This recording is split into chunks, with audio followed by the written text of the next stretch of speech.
Hello बच्चों, आज अपन शुरू कर रहे हैं कूलॉम्स लॉ। देखिए, कूलॉम का जो नियम है अपन पहले भी पढ़ चुके हैं। 11th के अंदर अपन ने देखा था ग्रेविटी का जो लॉ था वो फॉर्मूला कूलॉम ने ही दिया था, ठीक है ना। तो बस उसी से कंपेयर करके जो है वो ये निकाला हुआ है। अब अपन चैप्टर नंबर 14 पहले ही पढ़ चुके हैं, ठीक है ना। तो उसके अंदर भी ये फॉर्मूला पहले यूज हुआ है, ठीक है। तो आप देखेंगे तो समझ जाएंगे। तो सबसे पहले तो आप हेडिंग डाल दीजिए Coulomb's law of for electric force. Hindi medium heading डाल देंगे कूलॉम का नियम। अब देखिए क्या है कूलॉम का नियम। दो आवेशों के लिए कि मान लीजिए अपने पास दो चार्ज है कोई भी Q1 और Q2। पॉइंट चार्ज है, बिंदु आवेश है, इनका आकार बहुत ही छोटा लिया जाएगा। सारा आवेश जो है वो एक बहुत ही छोटे से पॉइंट के अंदर जो है वो सेंटर्ड है, केंद्रित है। अब इन दोनों के बीच की जो डिस्टेंस है, इनके केंद्र से केंद्र, इसके सेंटर और इसके सेंटर से मिलाने वाली जो डिस्टेंस है उसको अपन क्या बोल रहे हैं, स्मॉल r। तो इन दोनों के बीच में फोर्स का फॉर्मूला क्या होगा? तो अकॉर्डिंग टू कूलॉम फोर्स दो चीजों पर डिपेंड करेगा। एक तो डायरेक्टली प्रोपोर्शनल होगा दोनों चार्ज के मैग्नीट्यूड के, ठीक है। ये चार्ज और ये चार्ज, दोनों में से अगर किसी भी चार्ज की वैल्यू बढ़ती है तो इन दोनों के बीच में फोर्स की वैल्यू बढ़ेगी। अब फोर्स कौन सा, अट्रैक्शन या रिपल्सन, वो कोई भी हो सकता है, वो मैटर नहीं कर रहा। हम फोर्स के मैग्नीट्यूड को देख रहे हैं कि फोर्स ज्यादा हो रहा है या कम हो रहा है। तो अगर मैं इस चार्ज की वैल्यू बढ़ाऊं तो भी इन दोनों के बीच में जो है वो फोर्स बढ़ेगा, चाहे मैं इसकी बढ़ाऊं तो भी बढ़ेगा या इन दोनों की बढ़ाऊं तो भी बढ़ेगा, ठीक है। तो जो फोर्स की वैल्यू होती है वो डायरेक्टली प्रोपोर्शनल होती है, समानुपाती होती है दोनों आवेशों के परिमाण के गुणनफल के, दोनों चार्ज के मैग्नीट्यूड के मल्टीप्लिकेशन के, ठीक है। डायरेक्टली प्रोपोर्शनल है, ठीक है। अब दोनों के क्यों? क्योंकि पहली बात तो जो फोर्स होता है, ठीक है ना, वो अगर ये इस पे फोर्स लगा रहा है या ये इस पे फोर्स लगा रहा है, देखो चार्ज कोई भी हो सकता है, एक पॉजिटिव चार्ज है और एक मान लीजिए नेगेटिव चार्ज है, या दोनों पॉजिटिव चार्ज है या दोनों नेगेटिव चार्ज है, कोई भी, ठीक है। अब प्लस और माइनस क्या करेंगे, एक दूसरे को क्या करेंगे, अट्रैक्ट करेंगे। अगर मैं इस चार्ज की वैल्यू को बढ़ाता हूं तो ये अट्रैक्शन बढ़ेगा, चाहे मैं इस चार्ज की वैल्यू को बढ़ाता हूं तो भी अट्रैक्शन बढ़ेगा, मैं इन दोनों की वैल्यू बढ़ाता हूं तो भी अट्रैक्शन बढ़ेगा। फोर्स किसी एक का नहीं होता कि इसको बढ़ाऊंगा तो सिर्फ इसी के ऊपर फोर्स बढ़ेगा, ठीक है ना। फोर्स जो है वो म्यूचुअल है, दोनों के बीच का होता है। दोनों में से अगर किसी की वैल्यू ज्यादा या कम होती है तो फोर्स दोनों के बीच का अफेक्ट होता है, ठीक है। तो फोर्स जो है वो म्यूचुअल है, दोनों के बीच में काम करता है, किसी एक का नहीं है, दोनों के बीच में लगने वाला फोर्स है। अब इन दोनों चार्ज के बीच, इन दोनों आवेश के बीच लगने वाला फोर्स जो है वो किसके प्रोपोर्शनल है, दोनों चार्ज के मल्टीप्लिकेशन के। दोनों में से कोई भी बढ़ेगा तो फोर्स बढ़ेगा, ठीक है ना। ये बिल्कुल ग्रेविटी में कैसा था कि अगर दो मास है m1 और m2 द्रव्यमान है तो उनके मल्टीप्लिकेशन की क्या होगा, डायरेक्टली प्रोपोर्शनल। फिर फोर्स डिस्टेंस के इनवर्सली प्रोपोर्शनल है, वो भी स्क्वायर के। Force is inversely proportional to the square of the distance between both charge, ठीक है। दोनों आवेशों के बीच की जो दूरी है उसके वर्ग के व्युत्क्रमानुपाती है। ये तो क्या था, समानुपाती है, ये क्या है, व्युत्क्रमानुपाती। इसको व्युत्क्रमबद्ध नियम भी बोलते हैं या इनवर्स स्क्वायर लॉ, ठीक है ना, ऐसे भी बोल सकते हैं। अब देखो तो अपन कह सकते हैं, अब सेम चीज ग्रेविटी में भी थी, आर स्क्वायर था। ग्रेविटी में क्या फॉर्मूला बन गया था कि ये किसके प्रोपोर्शनल है, इसके भी है और इसके भी है, तो दोनों को अगर मैं कंबाइन लिख दूं तो ये ऐसे बन जाएगा। फिर प्रोपोर्शनल हटा के जब इक्वल लगाता है तो एक कांस्टेंट आता है। सेम फिनोमेना यहाँ पर भी चलता रहेगा। तो अगर हम बात करें फोर्स के फॉर्मूले की तो एफ का फॉर्मूला क्या हो जाएगा, डायरेक्टली प्रोपोर्शनल किसके हो जाएगा, एक तो दोनों ही चार्ज डिवाइड बाय डिस्टेंस का स्क्वायर, दूरी के वर्ग के व्युत्क्रमानुपाती। अगर अपना प्रोपोर्शनल हटाता हूं तो कांस्टेंट उसमें भी आएगा, इसमें भी आएगा, के। उसमें जी था ग्रेविटी में, यहां पर जो है वो कांस्टेंट को हमने क्या लिखा है, के। और फॉर्मूला क्या बन गया, Q1 Q2 upon R square. तो ये एक फोर्स का फॉर्मूला हमें याद होना चाहिए। अब के क्या है, के जो है वो एक प्रोपोर्शनलिटी कांस्टेंट है। के इज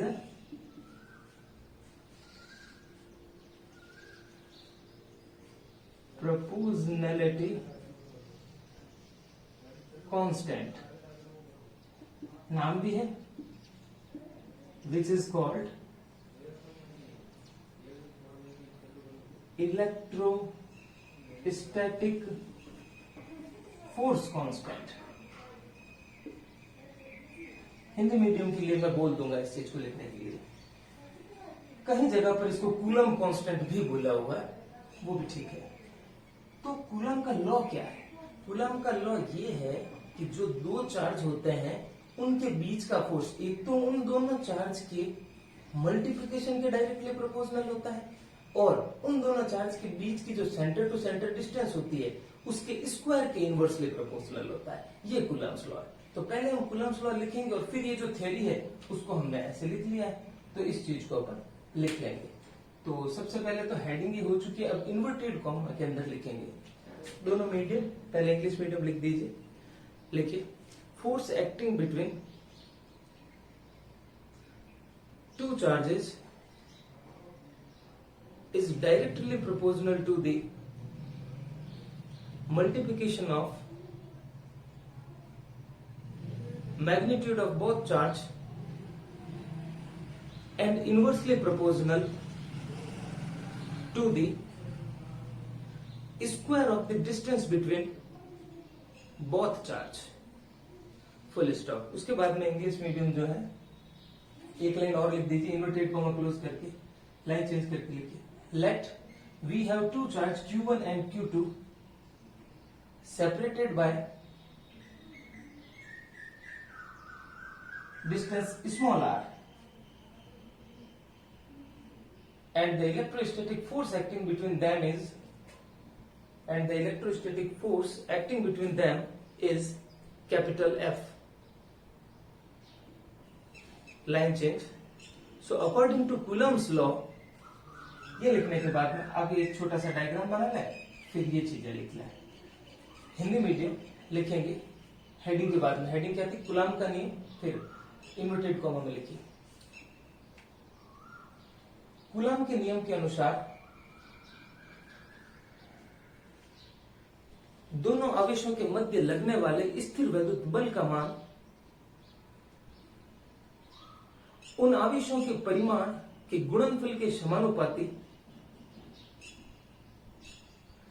तथा उन आवेशों के मध्य की दूरी के वर्ग के व्युत्क्रमानुपाती होता है। खड़ी पाई इन्वर्टेड कॉमा क्लोज करके लिख देंगे। माना दो आवेश Q1 तथा Q2 है जिनके मध्य दूरी स्मॉल r है तथा दोनों आवेशों के मध्य लगने वाला स्थिर वैद्युत बल कैपिटल F है। Line change. कूलम के नियम के अनुसार आवेशों के मध्य लगने वाला स्थिर वैद्युत बल निम्न प्रकार से दिया जाता है। उसके बाद में डायग्राम बनाकर ये लिख लेंगे। हाँ, ये जब पूरा लिख दो तो के के बारे में, के क्या है, के के बारे में भी मैं बोल देता हूं, आप लिख लेना। लेकिन के एक समानुपाती नियतांक है जिसे कूलम नियतांक या स्थिर वैद्युत बल नियतांक कहा जाता है। तो इतना लिखने के बाद में आगे ध्यान देंगे।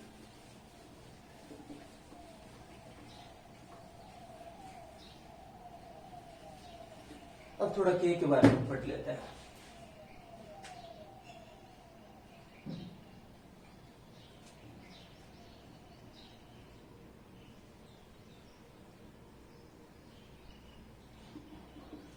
के की यूनिट क्या है और इसकी वैल्यू क्या है, ये कैसे काम करता है, तो देखते हैं। तो एफ का फॉर्मूला क्या है?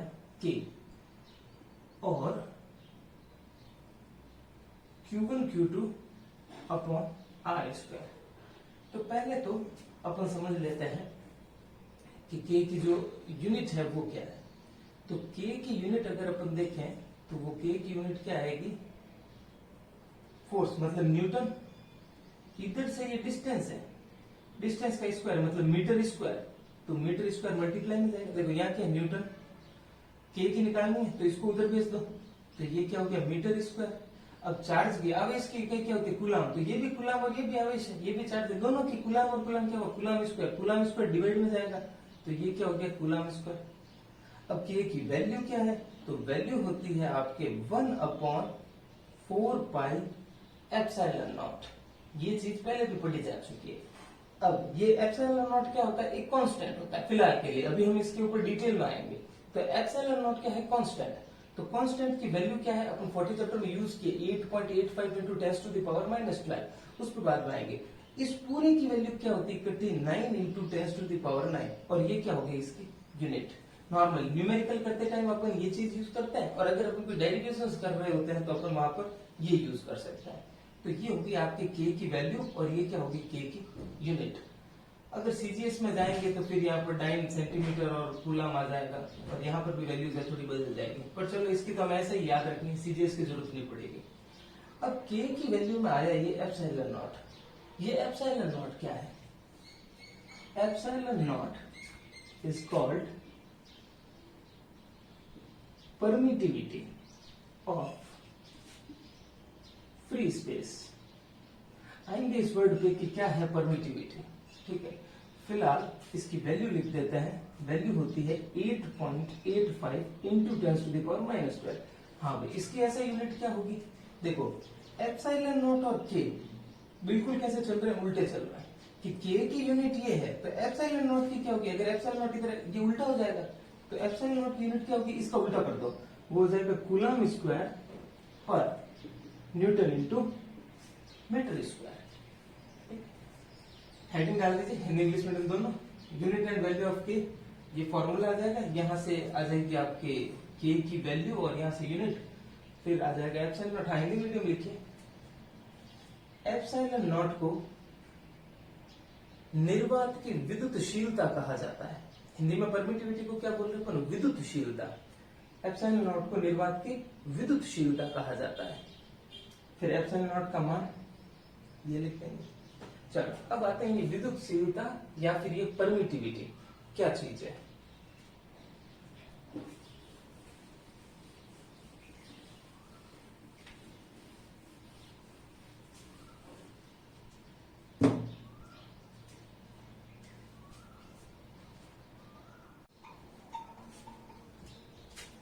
देखिए नेक्स्ट टॉपिक है हमारे सामने परमिटिविटी, विद्युतशीलता।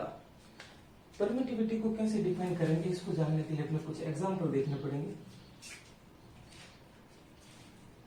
देखिए अगर कोई दो चार्ज है, कोई भी, ये एक Q1 और ये एक Q2, समझ लीजिए अपने पास कोई दो प्लेट है, एक के ऊपर चार्ज Q1 है और दूसरी के ऊपर चार्ज जो है Q2 है, और वो सेपरेट है कुछ डिस्टेंस से, ठीक है। अब हाँ ध्यान रहे, अपन इस चैप्टर में जब भी बात करेंगे वैसे प्लेटें नहीं होगी, अपने पास दो पॉइंट चार्ज ही होंगे, ठीक है ना। कूलम्स लॉ होता भी पॉइंट चार्ज के लिए वैलिड है, पर समझने के लिए अपने को जो है वो थोड़ा देख रहे हैं एक दूसरा एग्जाम्पल।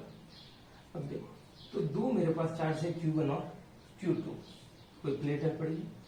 अब एक मान लीजिए पॉजिटिव है और दूसरा जो है वो नेगेटिव है, तो यहां पर प्लस और माइनस के बीच में क्या है, इलेक्ट्रिक फील्ड, ठीक है ना। अपने चैप्टर का नाम ये इलेक्ट्रिक फील्ड, विद्युत क्षेत्र, कि प्लस से लेकर माइनस तक इसके बीच बीच में क्या है, विद्युत क्षेत्र, इलेक्ट्रिक फील्ड। विद्युत क्षेत्र को कैसे बताते हैं, कुछ ऐसी लाइनें खींच देते हैं कि प्लस से माइनस की तरफ ये हो गया, ठीक है। ये पूरा क्या है, विद्युत क्षेत्र। विद्युत क्षेत्र को दर्शाया गया है कुछ रेखाओं से, इन रेखाओं को क्या बोलते हैं, विद्युत बल रेखाएं, जो कि इस चैप्टर के एंड तक का टॉपिक है, तो डिटेल में आ जाएगा, पर आसानी से अभी ध्यान दे सकते हैं, समझ सकते हैं। सिंपल सी चीज है कि विद्युत क्षेत्र को किससे दर्शा रहे हैं, विद्युत बल रेखाओं से। इलेक्ट्रिक फील्ड को किससे अपन शो कर रहे हैं यहाँ पर, इलेक्ट्रिक फील्ड लाइन से।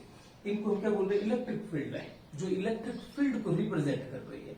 अब देखो Q1 और Q2 के बीच में क्या है, अट्रैक्शन है, ऐसे अट्रैक्ट हो जाएगी, फोर्स लगेगा। इनके बीच में क्या है, ये इलेक्ट्रिक फील्ड है, विद्युत क्षेत्र है। अगर मान लीजिए इन दोनों के बीच में कुछ नहीं है, ठीक ना, वैक्यूम है, उस टाइम पर मान लीजिए कि इनके बीच में फोर्स लग रहा है 10 न्यूटन, एक एग्जांपल। अभी Q1 और Q2 के बीच में क्या है? वैक्यूम, कुछ भी नहीं, फ्री स्पेस। तो इनके बीच में फोर्स कितना लग रहा है? 10 न्यूटन। पर अगर मैं मान लीजिए जैसे कि ये पेन या कोई दूसरा वुडन ब्लॉक, कोई पेपर, ठीक है ना, कोई शीट, कुछ भी एक मीडियम डाला इनके बीच में, क्या अब भी 10 न्यूटन लगेगा? नहीं लगेगा। जैसे ही आप मीडियम को इंसर्ट कर देते हैं दो चार्ज के बीच में, इलेक्ट्रिक फील्ड, विद्युत क्षेत्र के अंदर जब अपन एक माध्यम, एक मीडियम रख देते हैं तो फोर्स उतना नहीं रहता जितना पहला था, वो कम हो जाता है। ठीक है, कितना कम हो जाता है देखते हैं। ठीक है, तो वैक्यूम में क्या है? 10 न्यूटन। और ये जैसे मीडियम डाला तो फोर्स क्या हो गया? 5 न्यूटन। मान लीजिए मैंने ये पेन डाला, तब फोर्स हो गया 7 न्यूटन। मान लीजिए कोई दूसरी चीज डाली, उसने फोर्स को कर दिया 8 न्यूटन। मान लीजिए कोई और चीज डाली, उसने फोर्स को कर दिया 1 न्यूटन। मान लीजिए कोई एक ऐसी चीज डाली जिसने फोर्स को कर दिया 0 न्यूटन। कुछ भी पॉसिबल हो सकता है। मैं एक ऐसी चीज डालूं, इसके और इसके बीच में कोई कनेक्शन ही ना रहे, फोर्स हो जाए 0, तो भी पॉसिबल है। तो अलग अलग मीडियम अलग अलग तरीके से बिहेव करेगा। ठीक है, हर मीडियम एक अलग वैल्यू से फोर्स को जो है वो कम कर देगा। कम सब करते हैं, बढ़ाता कोई नहीं। कोई ऐसा मीडियम नहीं है जो Q1 और Q2 के बीच में फोर्स की वैल्यू को बढ़ा दे, सब कम ही करेंगे। बस कोई कम करता है, कोई ज्यादा कम करता है, कोई 0 ही कर देता है। ठीक है ना, तो ये मीडियम क्या प्रॉपर्टी शो कर रहा है? ये मीडियम ने जरूर कुछ किया होगा इलेक्ट्रिक फील्ड के अंदर, हमें वो बात पता लगानी है। ठीक है, देखते हैं क्या किया होगा, सोचते हैं इसके बारे में कि अगर मान लीजिए ये एक मीडियम इसके बीच में मैंने डाला, कोई भी, ठीक है, तो प्लस क्या करेंगे, इस मीडियम में भी माइनस होंगे।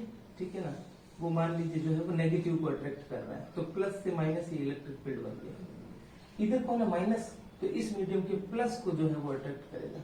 ये प्लस से माइनस इलेक्ट्रिक फील्ड पास हो गया, Q1 से Q2 तक जा रहा है। ठीक है, कोई दिक्कत नहीं है। पर यहाँ पर ये दिक्कत हुआ कि प्लस से माइनस, बाहर वाला इलेक्ट्रिक फील्ड ऐसे है, जबकि मीडियम के अंदर भी देखो, पहले मीडियम में कुछ नहीं था, पर जैसे ही तुम इलेक्ट्रिक फील्ड में रखोगे, इलेक्ट्रिक फील्ड में रखोगे तो चार्ज इधर उधर तो होंगे, कि जो प्लस है वो अपना काम करेगा, वो उस मीडियम के नेगेटिव्स को अपनी तरफ खींचेगा, जो माइनस है वो उस मीडियम के प्लस को अपनी तरफ खींचेगा। ये सब तो होना ही। अब वो इलेक्ट्रिक फील्ड में पड़ा है, नॉर्मल बिहेव नहीं कर सकता वो। तो जैसे ही अब ये कंडीशन आती है तो प्लस से माइनस, ये बाहर वाला इलेक्ट्रिक फील्ड था, पर अब ये प्लस से माइनस, अब अंदर भी एक इलेक्ट्रिक फील्ड है जो कि बाहर वाले से उल्टा है। ठीक है, कि मान लीजिए पहले Q1 से Q2 तक ऐसे लगा 10 न्यूटन, फिर इस मीडियम में प्लस से माइनस ऐसे उल्टा लगा 3 न्यूटन, तो बचा कितना Q1 और Q2 के बीच में? 7 न्यूटन। ठीक है, ये हो गया फोर्स कम, इलेक्ट्रिक फील्ड की वैल्यू कम हो गई। तो होता एक्चुअल में ये है कि जो मीडियम हम डालते हैं इलेक्ट्रिक फील्ड में, अब देखो इलेक्ट्रिक फील्ड जहां होता है वहां इलेक्ट्रिक एनर्जी होती है। ठीक है, अब यहाँ पर क्या हुआ, कुछ इलेक्ट्रिक फील्ड इसके अंदर आ गया, या मैं बोलूंगा यहाँ पर कुछ इलेक्ट्रिक एनर्जी आ गई, कह सकते हैं कुछ विद्युत क्षेत्र अब इसके अंदर है, पहले नहीं था। पहले तो क्या था, सिर्फ Q1 और Q2 था, पूरा का पूरा Q1 और Q2 के बीच में था। जैसे एक मीडियम रखा, अब इसके अंदर भी इलेक्ट्रिक फील्ड है, अब इसके अंदर भी विद्युत ऊर्जा है, इसके बीच में इलेक्ट्रिक एनर्जी है, और वो एनर्जी क्या कर रही है, Q1 और Q2 के बीच के इलेक्ट्रिक एनर्जी को, इलेक्ट्रिक फोर्स को क्या कर रही है, कम कर रही है, क्योंकि वो ऑपोजिट है। तो जैसे ही हमने एक मीडियम रखा, वो क्या करेगा, Q1 और Q2 के बीच में फोर्स को, इलेक्ट्रिक फील्ड को, ठीक है ना, विद्युत ऊर्जा को, विद्युत बल को कम कर देगा। ठीक है, अब किसी में ये ज्यादा होता है, किसी में ये कम होता है।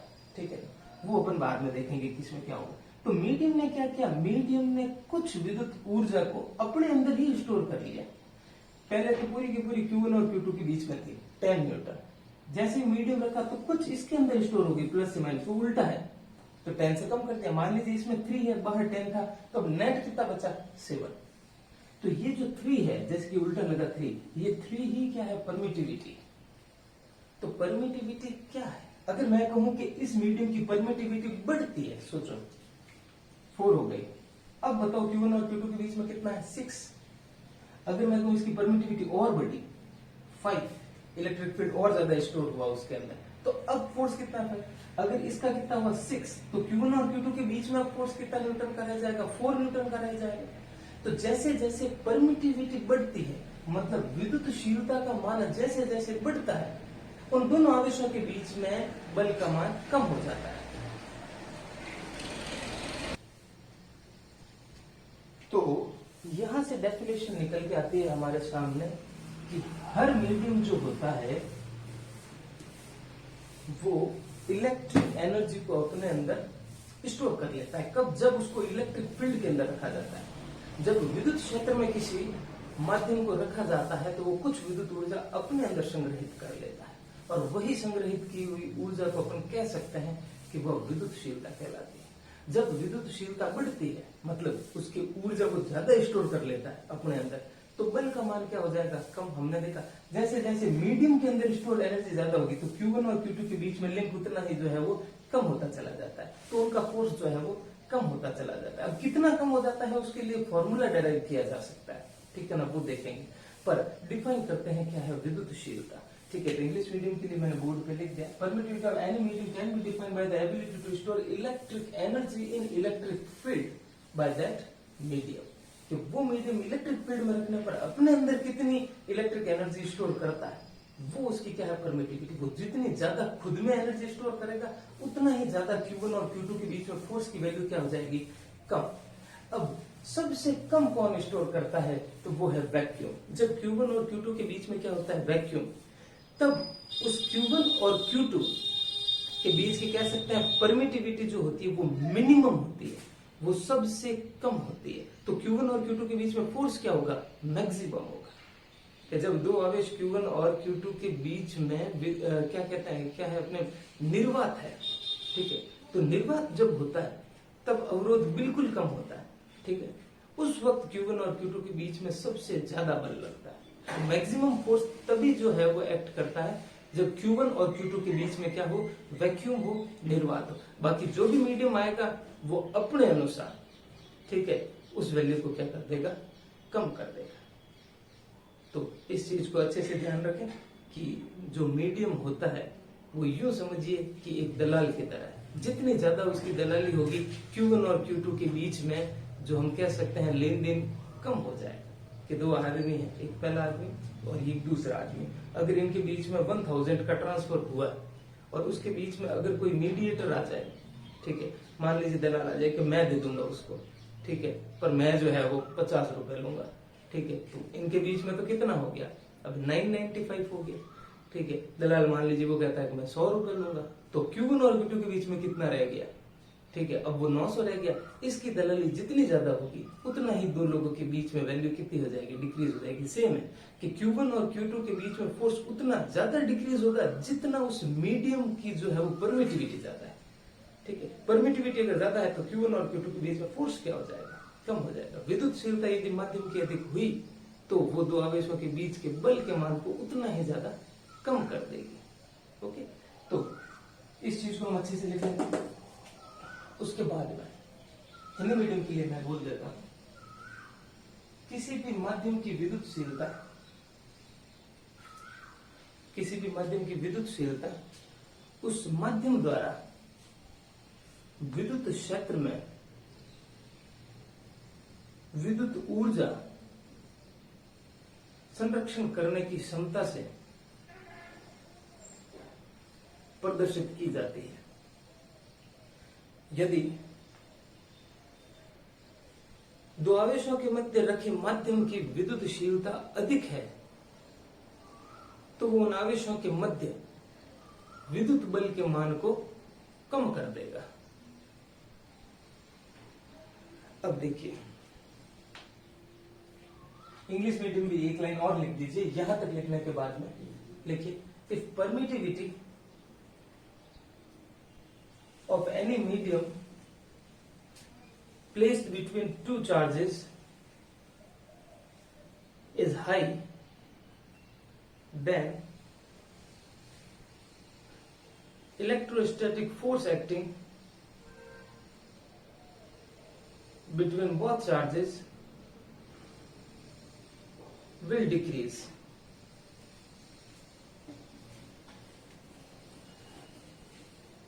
अब कोई मीडियम, हमें फॉर्मूला चाहिए कि मीडियम जो होता है वो कम कर देता है फोर्स को। कितना कम? क्या वो आधा कर देता है, या 1/3 कर देता है, 1/4 कर देता है, 0 कर देता है, मतलब 1/3 करता है, 1/4 करता है, हाफ करता है, 0 करता है, कितना कर देता है, उसके लिए फॉर्मूला। तो हेडिंग डालते हैं यहाँ पर सबसे पहले। अब जो नई टॉपिक आने वाला है वो है रिलेटिव परमिटिविटी, या फिर इसका एक और नाम भी है जो कि आगे के चैप्टर्स में आएगा, डाई इलेक्ट्रिक कांस्टेंट। हिंदी में हम रिलेटिव परमिटिविटी को क्या बोलते हैं, सापेक्ष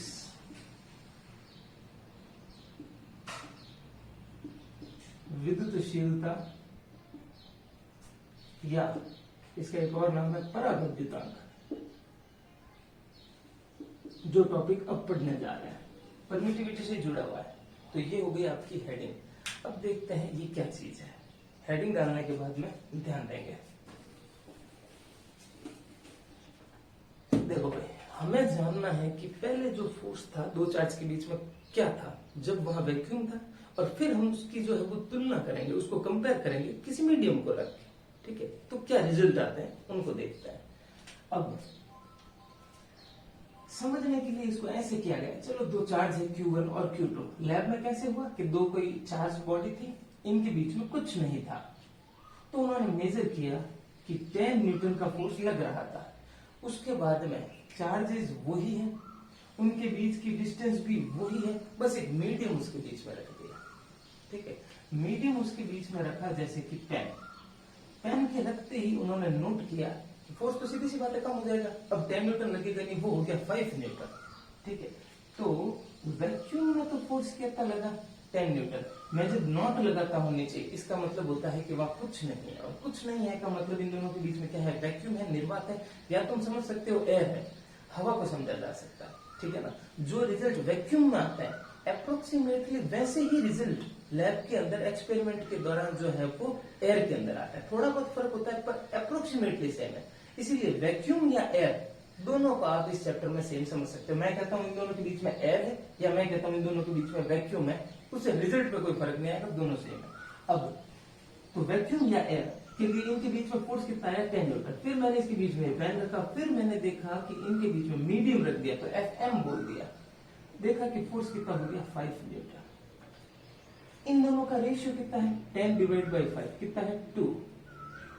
ये 2 क्या है, डाई इलेक्ट्रिक कांस्टेंट है, परावैद्युतांक। इसी को डाई इलेक्ट्रिक कांस्टेंट बोलते हैं कि भाई वैक्यूम में कितना फोर्स था और मीडियम में कितना फोर्स था, इन दोनों का अनुपात लो, ठीक है। सेम सिचुएशन में ना तो चार्ज बदलने ना डिस्टेंस बदलने, पहले पता करो कि वैक्यूम में कितना फोर्स है, निर्वात में कितना बल लग रहा है, और फिर पता करो कि कोई मीडियम रख दे, तब उनके बीच में कितना फोर्स रह जाता है। उन दोनों का रेशियो ले लो, जो नंबर आता है, इसकी कोई यूनिट वगैरह कुछ नहीं होती, ठीक है ना। तो इस नंबर को अपन क्या बोलते हैं, डाई इलेक्ट्रिक कांस्टेंट, या परावैद्युतांक, या सापेक्ष विद्युतशीलता, या रिलेटिव परमिएबिलिटी। ओके, तो चलो फॉर्मूला डेराइव करते हैं। कंसेप्ट पता लग गया कि क्या होता है ये, कि वैक्यूम का फोर्स और मीडियम रखने के बाद में क्या फोर्स है वो देखते हैं। तो पहले लिख देते हैं force acting between Q1 and Q2 in free space और एयर, ठीक है। हिंदी मीडियम हिंदी में लिख लीजिए, Q1 तथा Q2 के मध्य लगने वाला बल जब आवेशों के मध्य निर्वात या वायु हो। हाँ, क्या हो जाएगा फोर्स का formula, Q1 Q2 upon R², और ये K की जगह क्या आएगा भाई, K क्या होता है, 1/4 पाई एप्सिलॉन नॉट, का मतलब क्या है, निर्वात। चलो यहां भी लगाते हैं नॉट, पता रहेगा कि निर्वात है। फिर इसको इक्वेशन नंबर 1 दे देते हैं। अब वापस से वही, force acting between Q1 and Q2 in any medium, Q1 तथा Q2 के मध्य लगने वाला बल जब उनके मध्य कोई माध्यम रखा हो या माध्यम भरा हो। अब देखते हैं, तब फोर्स का मीडियम है तो FM से लिख सकते हैं, क्या हो जाएगा, 1/4 पाई, हाँ एप्सिलॉन नॉट, क्या एप्सिलॉन क्या है, विद्युतशीलता, परमिटिविटी, जो कि मैंने कहा हर किसी की क्या होती है अलग। परमिटिविटी क्या होती है, वो इलेक्ट्रिक एनर्जी स्टोर करने की एबिलिटी, वो दलाल कि वो कितने पैसे ले रहा है। अब वो जितने ज्यादा पैसे ले रहा है, इन दोनों के बीच में तो लेन देन कम हो गया, ठीक है ना। तो भाई इसकी वैल्यू तो सबकी अलग होती है, हर किसी की अलग अलग है, सबकी सेम हो नहीं सकती। तो इसको हम क्या बोलेंगे, एप्सिलॉन एम, कि उस मीडियम की परमिटिविटी, उसका जो है वो विद्युतशीलता इतना है। बाकी क्या है, मैंने कहा ना पहले, सब कुछ सेम रखना है, कुछ बदलना ही नहीं है, सिर्फ क्या बदला, मीडियम। तो मीडियम बदला तो सिर्फ क्या बदलेगा, उस मीडियम की परमिटिविटी बदलेगी, उस मीडियम की जो है वो विद्युतशीलता, उस माध्यम की विद्युतशीलता बदलेगी, बस बाकी कुछ नहीं बदलेगा। तो विद्युतशीलता को बदल दिया, पहले तो नॉट कि भाई हवा थी पहले तक या कुछ नहीं था, और फिर ये मीडियम था, दोनों को रेशियो ले लीजिए, ये तो करना था, अभी लॉजिक यही था। इक्वेशन 1 डिवाइड बाई इक्वेशन 2, दोनों को डिवाइड करो, क्या आएगा, F naught divide by F M will be equal to, एक बार लिख लेता हूं, 1/4 pi epsilon naught Q1 Q2 upon R square, और फिर 1/4 pi epsilon M Q1 Q2 upon R square. तो ये तो पूरा ही कैंसिल, 1/4 पाई बचा क्या, F naught upon F M is equal to 1 epsilon naught, और इधर क्या बचा, 1 एप्सिलॉन एम। तो F naught divide by F M क्या बचा भाई, एप्सिलॉन ऊपर गया और एप्सिलॉन नॉट नीचे आ गया। हाँ, मैंने कहा था दोनों फोर्स का रेशियो ले लीजिए, फिर जो नंबर आएगा उसी को हम क्या बोलते हैं, रिलेटिव परमिटिविटी, या फिर परावैद्युतांक, डाइलेक्ट्रिक कांस्टेंट। ठीक है, तो इसी को बोलेंगे, तो हम कहेंगे so epsilon M upon epsilon naught is relative permittivity, या फिर क्या, डाइलेक्ट्रिक कांस्टेंट। इसको हम बोलेंगे सापेक्ष विद्युतशीलता या फिर परावैद्युतांक। तो उसको एक सिंबल ही दे देते हैं, तो इस पूरे को एक सिंबल दे देते हैं एप्सिलॉन। अब मैंने क्या कहा, सापेक्ष, रिलेटिव, तो आर जोड़ देते हैं, ये आसान हो गया। तो रिलेटिव परमिटिविटी की डेफिनेशन क्या होगी, ठीक है ना, रिलेटिव परमिटिविटी क्या है, निर्वात में कितना बल लग रहा है और माध्यम में कितना बल लग रहा है, उनका अनुपात है उनका अनुपात है सापेक्ष विद्युतशीलता। या फिर अब ये भी कह सकते हैं भाई यहां से कि भाई फोर्स का रेशियो, ये तो बोल ही रहे हैं, हम इनका रेशियो भी बोल सकते हैं कि माध्यम की विद्युतशीलता और निर्वात की विद्युतशीलता का अनुपात, या यूं बोल दो निर्वात में बल या माध्यम में बल का अनुपात, किसी को भी बोलो, दोनों ही ठीक है, दोनों करेक्ट है।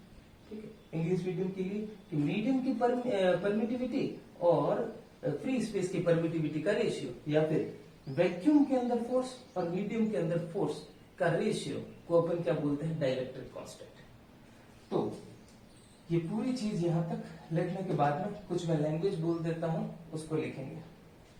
तो यहां तक पॉज करके लिख लिया, उसके बाद में लिखेंगे। लिखिए, पहले मैं हिंदी मीडियम के लिए बोल रहा हूं, लिखिए, निर्वात में दो आवेशों के मध्य लगने वाले बल तथा किसी माध्यम के रखने के पश्चात उन्हीं आवेशों व उतनी ही दूरी में लगने वाले बल का अनुपात, या ये तो बल के हिसाब से होगी डेफिनेशन, ठीक है, या करके फिर इसके हिसाब से लिखेंगे, माध्यम की विद्युतशीलता तथा निर्वात की विद्युतशीलता का अनुपात, माध्यम की विद्युतशीलता तथा निर्वात की विद्युतशीलता का अनुपात सापेक्ष विद्युतशीलता या परावैद्युतांक कहलाती है। अब इंग्लिश मीडियम के लिए लिखेंगे, force acting between two charges in free space, शुरू में ऐसे लिखिए, ratio of force acting between two charges in free space and force acting between same charges at same distance when any medium is placed between them is called relative permittivity or dielectric constant. Okay, यहां तक लिखेंगे।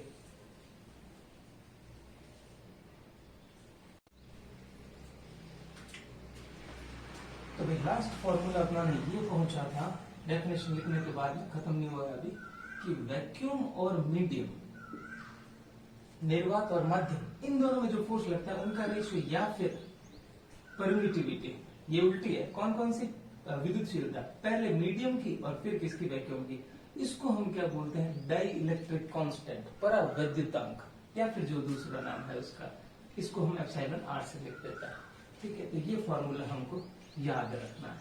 ठीक है, और एक note point में इसको भी ध्यान रखें, यहां से भी अच्छी डेफिनेशन सामने आती है अपने कि एफ नॉट और F M is equal to क्या है, एप्सिलॉन आर। तो एफ एम इक्वल टू क्या होगा, सही है, एफ एम इधर गया तो एफ एम के इक्वल टू में क्या आएगा, इसके डिवाइड में आ जाएगा ये F naught upon epsilon are.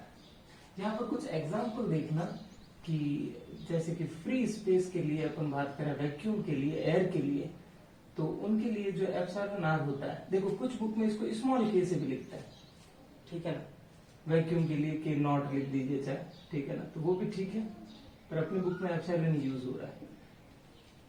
Sorry, epsilon R की बात कर रहा हूं मैं, फ्री स्पेस एप्सिलॉन आर, इसको जो है वो कुछ बुक में स्मॉल के से भी लिखा जाता है।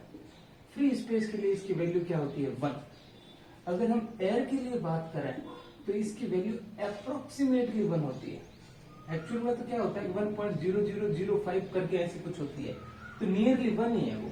तो एयर के लिए जो है वो क्या होती है, अप्रोक्सीमेटली 1। जैसे कि मैंने कहा था, एयर के रिजल्ट और वैक्यूम के रिजल्ट जो है वो मैच करते हैं, इसलिए दोनों की जो वैल्यू है डाइलेक्ट्रिक कांस्टेंट की, एप्सिलॉन आर की,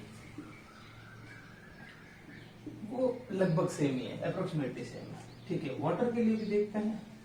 वाटर के लिए आपके एप्सिलॉन आर की वैल्यू होती है 80, और अगर कोई मेटल है उसके लिए होती है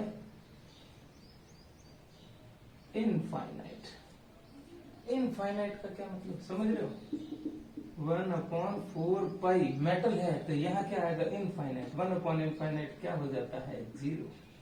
अगर दो चार्ज के बीच में कोई मेटल रख दिया तो बताओ उन दोनों चार्ज के बीच में लगने वाला फोर्स क्या होगा, 0।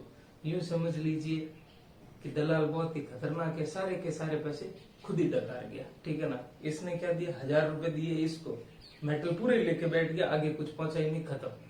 मेटल के बारे में ध्यान रखना, ठीक है। तो मेटल की जो रिलेटिव परमेबिलिटी होती है वो कितनी होती है, इनफाइनाइट। अगर इनफाइनाइट है तो फोर्स में जब वो आएगा, तो फॉर्मूला तो यही है ना, 1/4 पाई एप्सिलॉन। मेटल के लिए कितना, 0, तो 1/इनफाइनाइट 0। तो मेटल अगर दो चार्ज के बीच में आया तो उन दोनों चार्ज के बीच का कॉन्टेक्ट टूट जाएगा, फोर्स 0 हो जाएगा। अब देखो, चलो इतना लिख लीजिए, फिर जो है वो कुछ अपन एग्जाम्पल कर सकते हैं। या चलो एग्जाम्पल न्यूमेरिकल सेक्शन बाद में लेंगे, यहाँ तक लिखिए आप। हिंदी मीडियम लिख लोगे, निर्वात, वायु, जल, मेटल मतलब धातु।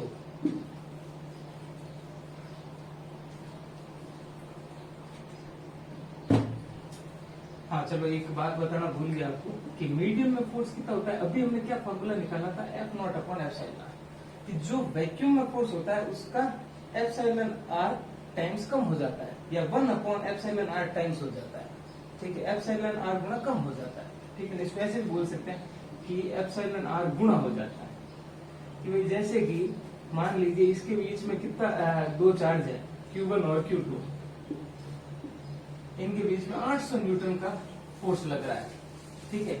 अब फिर क्या हुआ कि उसके अंदर पानी डाल दिया, तो बताओ अब कितना फोर्स लग रहा है। Simple question. पानी का क्या होता है एप्सिलॉन आर, मैंने बताया था 80, वो 80 गुना कम कर देगा, 800 तो था ही, डिवाइड बाई 80 कितना, 10 न्यूटन हो जाएगा।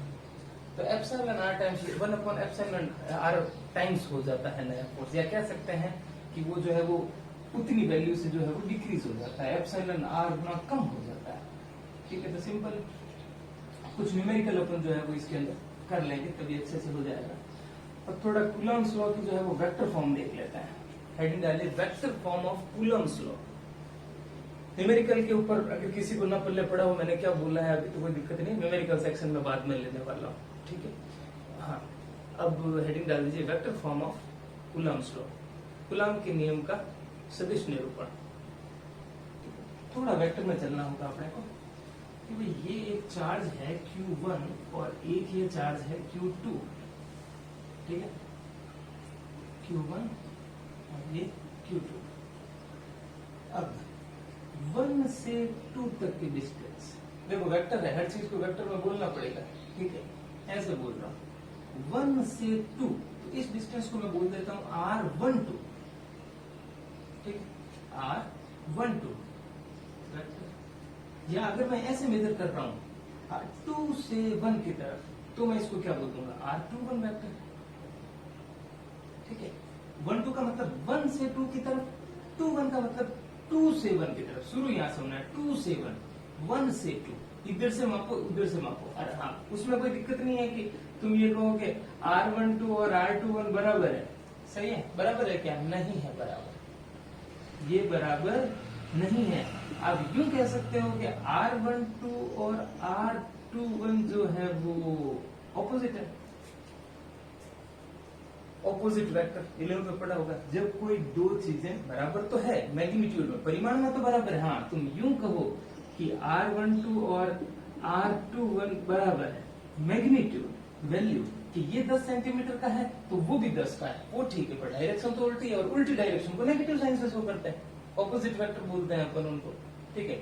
तो फिर ऐसे लिख सकते हैं, यूं ना कहें कि R12 और R21 बराबर, वो बराबर नहीं है, वो वैल्यू मैग्नीट्यूड में बराबर, परिमाण में बराबर है, पर डायरेक्शन में वो क्या है, उल्टे है, ठीक है। अब बात करते हैं फोर्स की। हाँ भाई 1 को देखो, यूं समझो ये भी पॉजिटिव है, ये भी पॉजिटिव है, इसके ऊपर कौन फोर्स लगा रहा है? ये एक चार्ज है, ये यहाँ पड़ा है, अब इसको कौन धक्का दे रहा है? ये बड़ा चार्ज इसको क्या कर रहा है, धक्का देगा, ये भी पॉजिटिव है, ये भी पॉजिटिव है, हम इसके ऊपर फोर्स जानना चाहते हैं।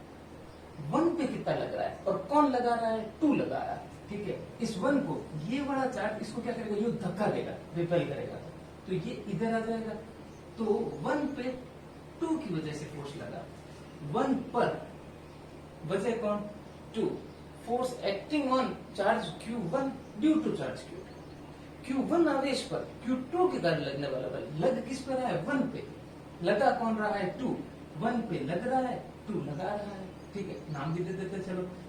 तो पहले तो निकाल लेते हैं अपन force acting on Q1 due to Q2, Hindi medium लिख देंगे, Q1 आवेश पर Q2 के कारण लगने वाला बल F12, क्या फॉर्मूला होता है भाई? K Q1 Q2 upon R²। हाँ भाई, अब ये R तो क्या है, डिस्टेंस है यहां से यहां तक की। अब इसको वेक्टर बनाना है, वेक्टर बनाने के लिए कैसे बनाते हैं? किसी को भी कैप लगा दो, यूनिट वेक्टर, इसका मैग्नीट्यूड क्या होता है? 1, किसी के भी मल्टीप्लाई में लगा के उस चीज को डायरेक्शन दी जा सकती है, तो यूनिट वेक्टर लगा दिया इसको वेक्टर बनाने के लिए। पर 1 2 ये रहा फोर्स, ये इधर जा रहा है, इस डायरेक्शन में कौन सी डिस्टेंस है? ये रही डिस्टेंस, ठीक है, यहां से यहां तक की डिस्टेंस। अब R12 लो या R21 लो, फोर्स किधर लग रहा है? उधर, तो उसी डायरेक्शन में डिस्टेंस कौन सी है? ये इसी डायरेक्शन में R21, लिख दीजिए R21। अब कुछ जगह पे क्या होता है कि यहाँ 1 2 होता है, यहाँ पर भी लोग 1 2 लिखते हैं, वैसा नहीं है, ठीक है ना। वैसे कोई लिख भी देता तो कोई दिक्कत नहीं, एंड में क्या कैंसिल हो जाता है, पर एक्चुअल बात ये है कि यहाँ अगर 1 2 आ रहा है तो यहाँ 2 1 आएगा, वजह मैंने आपको बता दी। F12 क्या है? फोर्स किधर लगा? इधर, तो इसी डायरेक्शन में डिस्टेंस कौन सी है? मैं यहाँ से यहाँ थोड़ी मेजर करूंगा, ठीक है, R21 इस डायरेक्शन में कौन सी? R21, यही डिस्टेंस यही फोर्स, लिख दिया, ठीक है, हो गया फर्स्ट। अब चलो अपन अगर यूनिट वेक्टर से कर रहे हैं ना, तो यहाँ पर भी यूनिट वेक्टर ही लगा देते हैं, वेक्टर में बदलने की जरूरत नहीं पड़ेगी, ठीक है। चलो सारा का सारा कैप से ही कर देते हैं आपको। मैग्नीट्यूड की बात करें तो वो तो फिर यूनिट वेक्टर का इक्वल ही है, दोनों बन में आएगा। अब क्या निकालना है अपने को? Force acting on Q2 due to Q1, Q2 पर मीडियम लिख दीजिए, Q2 आवेश पर Q1 के कारण लगने वाला बल, इसके ऊपर ये पॉजिटिव है, ये पॉजिटिव है, ये पॉजिटिव, इसको उधर धक्का देगा तो उधर फोर्स लगा, किस पे लगा? 2 पर, किसने लगाया? 1 ने, तो F21 उधर है, डिस्टेंस उधर, यहां से यहां तक क्या है? R12, तो F21 वेक्टर को हम बोल सकते हैं क्या हो जाएगा? K Q1 Q2 upon R² तो फॉर्मूला है ही, यहाँ क्या हो जाएगा? R 1 2, ठीक है, फोर्स F21 उधर, तो उस डायरेक्शन में डिस्टेंस क्या है R12, ये हमने लगा दिया। चलो दोनों को कंपेयर कर लेते हैं। इक्वेशन 1 डिवाइड बाई इक्वेशन 2, ये तो वेक्टर फॉर्म हो ही गए इसके, कूलम्ब्स लॉ में खाली फॉर्मूले का वेक्टर रिप्रेजेंटेशन करना था, कर दिया, ठीक है। और डिवाइड करके देखें तो क्या आंसर आ रहा है, एक आधा रिजल्ट और निकल जाएगा। F12 vector divide by F21 vector equals to, इन दोनों को डिवाइड किया, k से k कैंसिल, ये वैल्यू भी कैंसिल, ये दोनों डिवाइड में आ जाएंगे। R21 डिवाइड बाई R12, अब ये 1 2 और 2 तो बराबर ही है, बस नेगेटिव लगाना है, ठीक है। बल्कि हम क्या कह रहे हैं कि R12 किसके बराबर है, R21 के, पर ऑपोजिट है, इसलिए हम क्या लगा रहे हैं, नेगेटिव साइन। तो अगर मैं ये चीज प्लेस करूं यहाँ, क्या R21 और R12 की जगह क्या लिख सकता हूँ, माइनस का R21, ये लोग ये भी कैंसिल हो गए, तो यहाँ इक्वल टू में क्या बचा, only -1 F12 divide by F21, vector अभी ऊपर है, तो ये लिख लें यहाँ तक, उसके बाद में आगे बढ़ते हैं।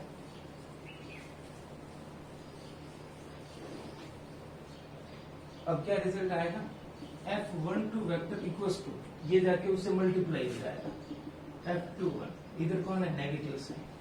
अब ये भी लो, कोई 11th में या 9th में पढ़ा हुआ लॉ सामने आ गया कि 1 पे 2 की वजह से लगने वाला फोर्स और 2 पे 1 की वजह से लगने वाला फोर्स, समझ रहे हो। ये क्या था F12 और ये क्या था F21, कि 1 के ऊपर 2 ने लगाया 5 न्यूटन और 2 के ऊपर 1 ने लगाया 5 न्यूटन। कौन सा लॉ हुआ, क्रिया प्रतिक्रिया नियम, एक्शन रिएक्शन लॉ, कि पहला जितना दूसरे पे लगाएगा उतना ही तो दूसरा पहले पे लगाएगा, ठीक है ना, दोनों सेम होंगे, जितना एक्शन होगा उतना ही क्या होगा, रिएक्शन, क्रिया प्रतिक्रिया नियम अपन पहले ही पढ़ चुके हैं, ठीक है ना। जो न्यूटन का कौन सा लॉ था, थर्ड लॉ था। तो हम कह सकते हैं कूलम्ब का जो नियम है, जो कूलम्ब्स लॉ वो न्यूटन के थर्ड लॉ की पालना करता है, वो उसको ओबे करता है, ठीक है। तो हम लिख सकते हैं, so we can say Coulomb's law obey Newton's third law. Coulomb का नियम, हिंदी मीडियम लिखते हैं कि कूलम्ब का नियम न्यूटन के तीसरे नियम या क्रिया प्रतिक्रिया नियम की पालना करता है। अब एक थोड़ा सा नोट पॉइंट में मैं वेक्टर फॉर्म भी लिखवाना चाहूंगा, ये सब लिख लें, उसके बाद में